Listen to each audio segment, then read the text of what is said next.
네, 이번 시간에는 배란과 임신에 대해서 말씀드리겠습니다. 배란이 된 모든 난자가 수정이 되는 것은 아니죠. 그 중에 일부만 수정이 됩니다. 수정이 되고 나면 잘 자라, 그 다음에 분만으로 이어지겠죠. 바로 그 배란과 임신에 대해서 말씀드리겠습니다. 난자의 수정입니다. 정자의 난자 내 진입을 한번 보시죠. 여기 보시면 굉장히 큰 등치의 난자가 있죠. 유전 정보를 가지고 있고, 만일 수정된다면 그 수정란이 잘 자랄 수 있게끔 영양분과 함께 소기관을 가지고 있습니다. 여기 여러 개의 정자 중에 하나가 수정에 성공한 듯 하네요. 머리 부분만 싹 들어가고 있죠. 저렇게 들어간 정자의 유전 정보와 난자의 유전 정보가 수정이 돼요. 이제 결합하여 바로 수정란으로서의 격식을 갖추게 되는 것이죠. 지금 진입하고 있는 이 부분, 수정에 성공한 난자의 유전 정보가 지금 들어가고 있는 것을 그림으로 그려놨고, 실제 상황을 이렇게 사진을 찍어놨네요. 정자의 난자의 진입을 말씀드렸습니다. 도대체 어디쯤에서 이 작업이 이루어질까요? 수정과 난자와 정자가 수정되는 곳을 한번 알아보겠습니다. 정자가 지금 외부로부터 들어와 여기 있는 나팔관, 바로 난관이라고 하는 곳까지 이렇게 쭉 올라가게 되죠. 그러면 배란된 난자가 이 나팔관을 타고 이렇게 들어갑니다. 들어가서 저 난관의 저 부분 정도에 가서 딱 수정을 하게 되죠. 이 난관의 팽대부에서 이렇게 만난 요 둘의 만남은 바로 수정이 되는 것이고, 이 수정된 수정란은 다시 이렇게 자궁 있는 내막까지 내려와서 착상을 하게 되겠죠. 난자와 정자를 한번 보시면 왼쪽에 난자가 있고 오른쪽에 정자가 있네요. 그림으로는 비슷하게 제가 그려놨지만 부피 차이는 말도 안 되게 크게 차이가 난다고 그랬죠.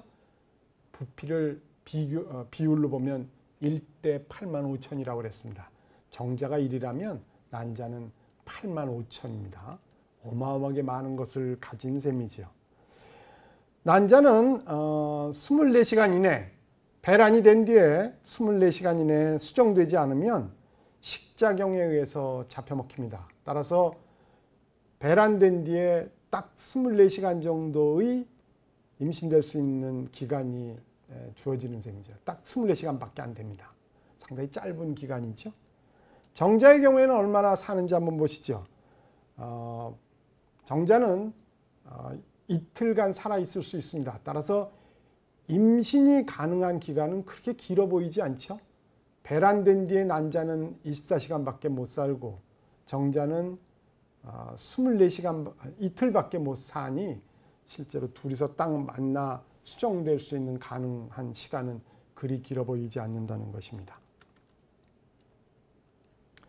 수정란이 성장하는 과정을 볼까요? 지금 수정이 된 뒤에 아주 급작스럽게 분할을 통해서 수전 6일째 이런 모습으로 커졌습니다. 수정된 뒤에 굉장히 많은 세포를 이제 가지고 있는 것 같죠? 속세포 덩어리를 포함하여 영양아층이라는 것을 이렇게 둘러싸인 수정란의 분할된 모습을 보이고 있는데, 바로 위쪽에 있는 회색으로 되어 있는 부분이 자궁속막입니다.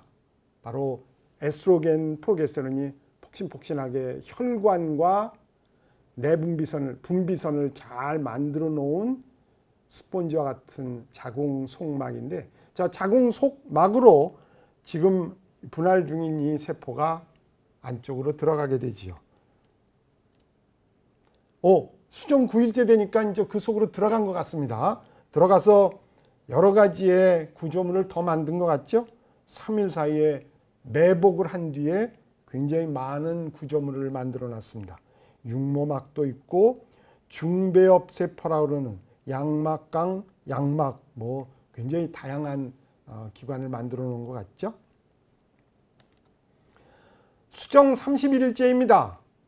이제 뭔가 알맹이가 들어가 있는 것 같습니다. 훨씬 성장한 듯한 모습입니다. 조금 더 들어가 볼까요? 사람 육모막 성선 자극 호르몬이라는 게 있습니다. 임신 진단에 보통 이 사람 육모막 성선 자극 호르몬이라는 것이 이용되는데, 첫 menstruation 미스 후에 2, 3주 후면 바로 이 성선 자극 호르몬이 검출이 됩니다. 소변에서 검출이 되죠. 그래서 임신했는지 안 했는지 하는 임신 진단 기구가 바로 이 호르몬을 측정하는 것입니다. 임신 진단 약제, 바로 태반에서 분비되어 황체가 백체로 되는 것을 막아주는 역할을 합니다. 바로 이 사람 육모막 성선 자극 호르몬이 그 일을 하는데, 배란을 했는데 수정이 되지 않으면, 아까 그림을 한번 떠올려 보실까요? 황체가 됐습니다. 황체 형성 호르몬에 의해서 배란도 되고, 황체가, 난포가 이제 황체가 됐고, 황체에서 프로게스테론, 에스트로겐이 쫙 나오지요. 근데 이 나온 프로게스테론이 음성 되먹이김에 의해 난포 자극 호르몬과 특히 황체 형성 호르몬을 억제한다고 그랬죠. 억제하면 황체 자체가 유지될 수가 없습니다. 따라서 자연스럽게 백체로 가고, 에스트로겐, 프로게스테론을 제대로 만들어내지 못하니 자궁 내막에 구축되어 있던 혈관과 분비선이 쓸려 내려오는, 그게 menstruation입니다. 근데 이렇게 되는 과정을 바로 수정을 하고 나면 볼 수가 없어요. 수정이 딱 되면 바로 맨 아래쪽에 보면 태반에서 성선 자극 호르몬이 나오게 되고, 저 사람 육모막 성선 자극 호르몬이 황체 형성 호르몬과 유사한 작용을 해요. 그래서 황체가 백체로 가는 것을 막아주고 아예 황체를 더 크게, 아주 성숙된 형태를 만들어 놓게 되는데, 이런 황체를 임신 황체라고 합니다. 황체가 백체로 가지 않고 수정란에 의해서 만들어진 태반에서 분비되는 사람 육모막 성선 자극 호르몬이 황체를 임신 황체로 만들어 주는 것이죠. 지금 보라색으로 되어 있는 것이 바로 사람 육모막 성선 자극 호르몬이고, 이렇게 폭발적으로 증가되어 황체가 백체가 아닌 임신 황체가 됐고, 거기서 나온 에스트로겐, 프로게스테론이 그 수정란이 태아로 그리고 분만까지 잘 갈 수 있게끔 도와주는 셈이죠. 자궁 내막은 menstruation 때처럼 쓸려 내려오지 않고 점점 에스트로겐, 프로게스테론 높은 농도에 의해서 성숙되어 갈 것입니다. 잘 유지되어 갈 거라고 생각합니다. 임신 중에 호르몬 변화, 다른 것도 좀 볼까요? 에스트로겐입니다. 에스트로겐 조금 아까 증가했던 사람 육모막 성선 자극 호르몬에 의해서 증가됐다는 에스트로겐 보셨죠? 이놈이 자궁 성장을 촉진시킵니다.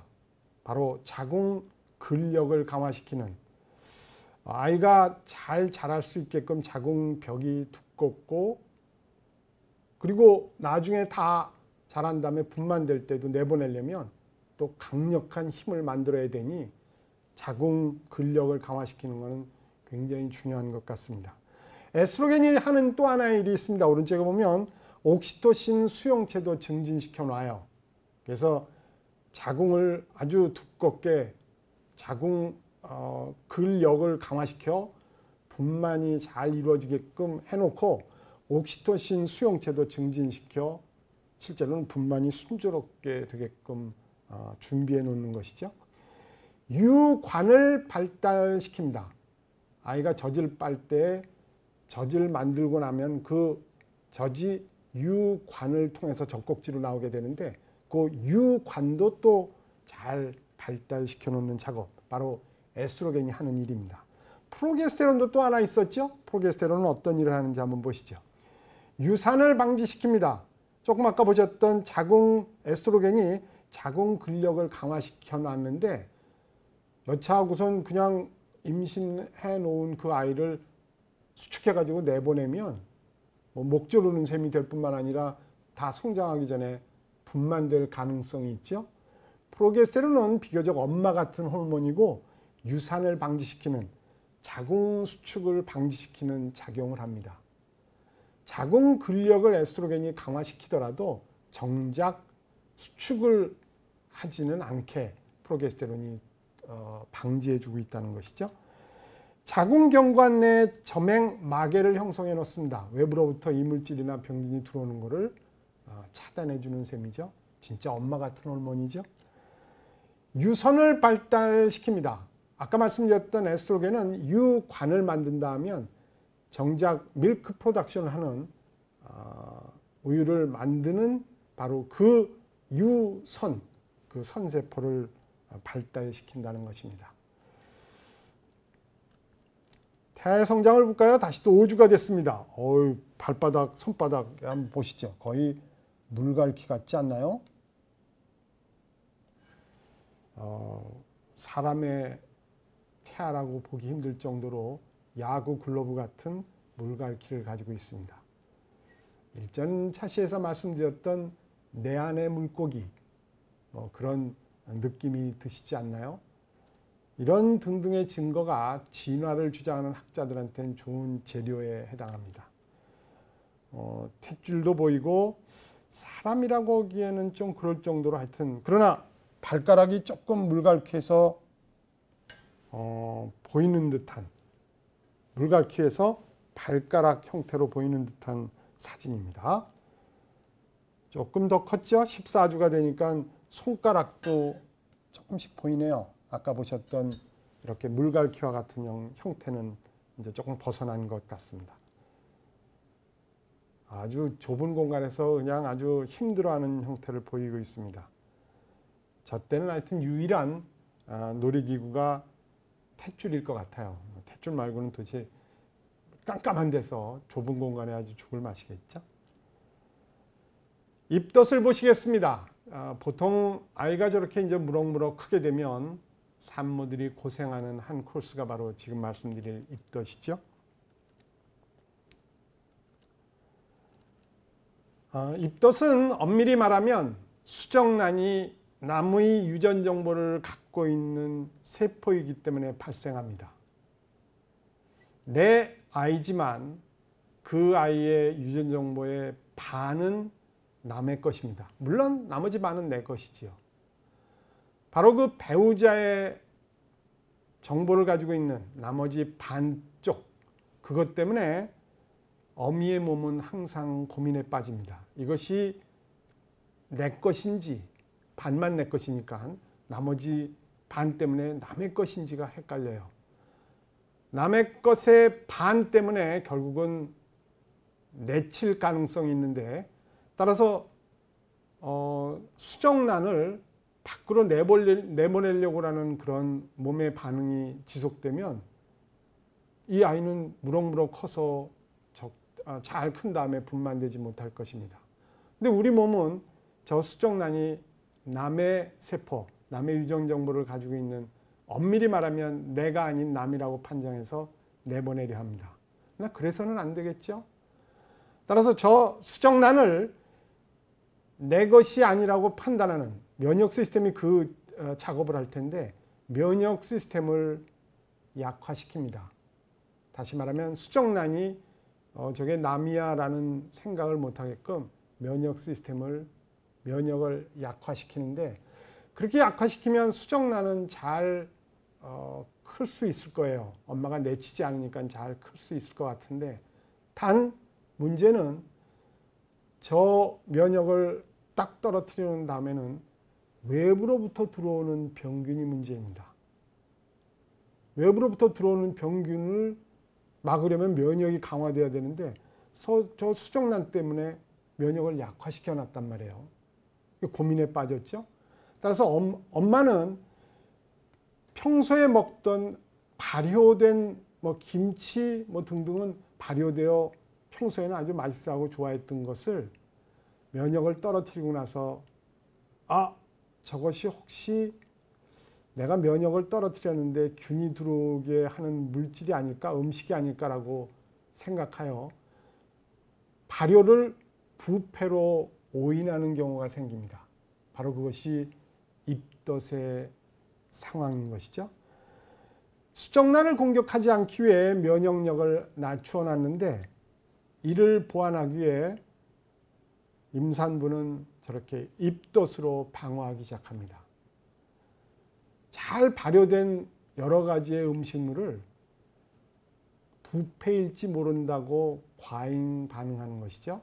김치도 못 먹고 평소에 먹던 그 좋아하던 젓갈, 치즈 등등의 많은 발효식품은 굉장히 먹기가 거북하게 됩니다. 뭐 이거저것 잘 못 먹죠. 평소에 잘 먹던 걸 아무것도 먹지 못할 뿐만 아니라 특히 잘 상할 것 같은 지방이나 단백질을 가지고 있는 음식물은 더욱더 싫어합니다. 발효와 부패의 경계를 조금 과잉보호로 거부하기 시작하면 고기 제품, 유제품들은 먹기가 쉽지 않을 것이라는 것이죠.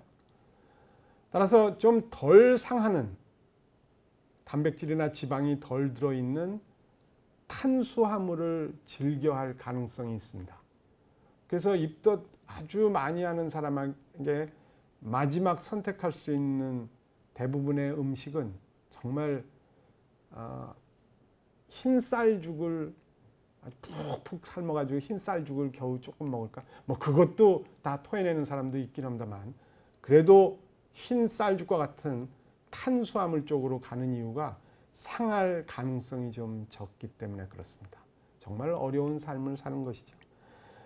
입덧의 경우에는 그렇게 발효인지 부패인지 조금이라도 이상하면 이것을 부패했을 가능성이 있다고 해서 이렇게 방어하게 되는데 입덧할 때 일전에 잠깐 말씀드렸던 내용이긴 합니다만 양념을 많이 해가지고 아주 맵게 이렇게 만들면 조금 먹기가 좀 편한데 결국은 우리가 쓰고 있는 모든 양념은 정도 차이는 있지만 항균 작용이 있다고 그랬죠. 따라서 임산부들이 진한 양념이 있는 것을 즐겨라는 이유도 일맥상통한다고 생각하시면 좋습니다. 일전에 사이언스에 이런 논문이 나왔습니다. 브라질에 있는 어떤 부족입니다. 이 부족의 임신 상황을 보니까 회충에 감염이 되어 있는 여성의 경우 임신도 잘 되고 궁극적으로는 아이들도 많더래요. 회충에 감염된 사람하고 되지 않은 사람, 그 두 여자가 평생 쭉 아이를 낳고 기르는 상황을 보니까 회충을 가지고 있는, 회충에 감염된 여자가 좀 더 임신도 잘 되어 자식도 많고 하더라는 것이지요. 왜 그럴까요? 뭐 회충이 있으면 아이를 더 많이 갖는다는 게 도저히 잘 정돈이 안 되는 상황인데 사이언스에서는 이런 답을 내놨습니다. 회충에 감염되면 이 회충이 딱 들어가서 자기를 이물질, 그러니까 내가 기생충이다 아니면 내가 병균이나 이물질처럼 납니다라는 것을 이 숙주가 사람이 생각하지 못하게 면역을 억제시켜버려요.